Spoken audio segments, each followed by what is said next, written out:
सुप्रभात बच्चों, इस वीडियो में हम पढ़ेंगे कर्मधारय समास। बच्चों, कर्मधारय समास को पढ़ने से पहले दो बातों का ज्ञान होना बहुत आवश्यक है। एक तो विशेषण और विशेष्य, दूसरा उपमेय और उपमान। अब सबसे पहले हम जानेंगे विशेषण और विशेष्य के बारे में। आपने पिछली कक्षा में भी पढ़ा है विशेषण और विशेष्य किसे कहते हैं। संज्ञा और सर्वनाम आदि शब्दों की विशेषता बताने वाले शब्दों को विशेषण कहते हैं, जैसे लाल, हरा, छोटा, बड़ा, सुंदर आदि। और विशेषण जिन शब्दों की विशेषता बताते हैं उन्हें विशेष्य कहते हैं। जैसे कोआ काला है। बच्चों, यहाँ पर काला तो विशेषण हो गया और कोआ है विशेष्य। समझ आया आपको?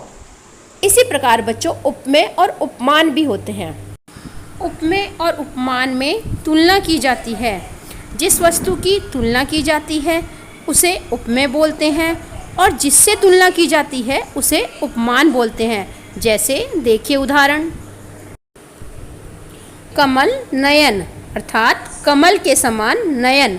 बच्चों, यहाँ पर कमल जो है वो उपमान है और नयन उपमेय है, क्योंकि नयन अर्थात आँखों की तुलना की जा रही है किससे? कमल से। तो इसलिए आँखें अर्थात नयन क्या हो गई हमारे?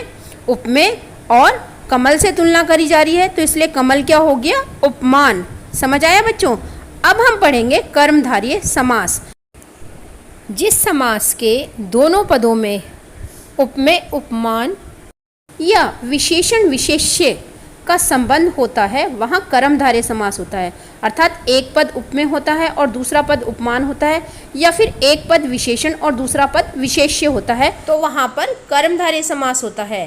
कर्मधारय समास की पहचान है कि समास विग्रह करते समय रूपी, समान, जो आदि तुलनात्मक शब्दों का प्रयोग किया जाता है।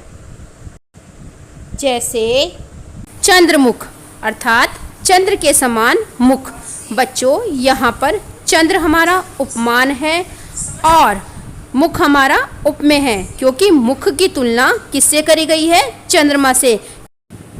तो यहाँ पर उपमेय और उपमान का संबंध होने के कारण कर्मधारय समास है। और भी उदाहरण देखिए, नील कमल अर्थात नीला कमल।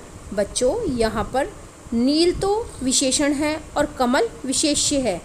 बच्चों, यहाँ पर दोनों पदों में विशेषण और विशेष्य का संबंध होने के कारण कर्मधारय समास है। अब पढ़ेंगे बच्चों हम द्विगु समास।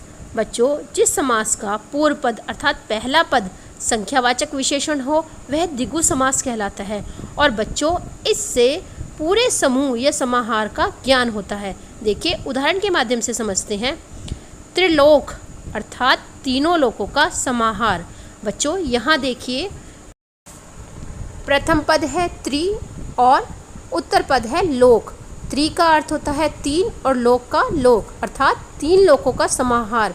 तो हमें इसकी पहचान कैसे हो रही है? त्रिलोक, यानी कि पहला पद जो है त्रि वो संख्यावाचक शब्द है, उससे संख्या का बोध हो रहा है और दोनों पदों को मिलाकर पूरे समूह का बोध हो रहा है, अर्थात त्रिलोक तीन लोकों का समूह।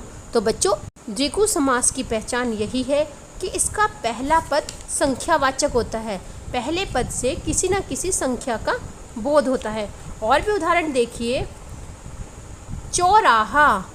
चौ का अर्थ चार, राहा राहे अर्थात चार राहों का समूह।